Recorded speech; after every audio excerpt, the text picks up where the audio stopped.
তো গাইস আগে এই ভিডিওটা দেখেন। জান্নাতের এই ঘটনাটা শুনে আপনি খুশিতে কেঁদে দিবেন। আমার আল্লাহ কঠিন হাসরের দিনে দুইজন বান্দাকে বলে, হে তুমি জাহান্নামে যাও, তুমি জান্নাতে যাও।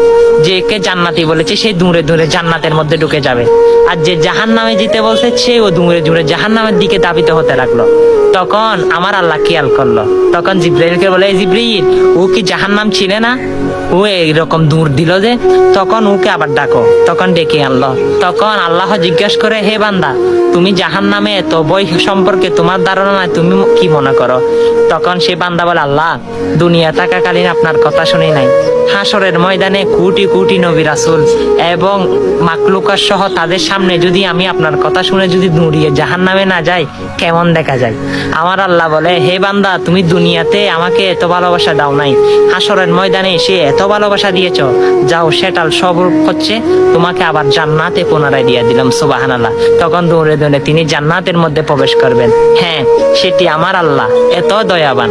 অবশ্যই সেই আল্লাহর প্রেম ভক্তি নিয়ে তার ভিডিওগুলো সকল মুসলমানের কাছে পৌঁছে দেন। আমরা তো দুনিয়া এসেছি আল্লাহর গোলামি করতে, আল্লাহর গোলাম হিসাবে পরিচয় দিন। ভিডিওটা শেয়ার করে দিন। আমিন।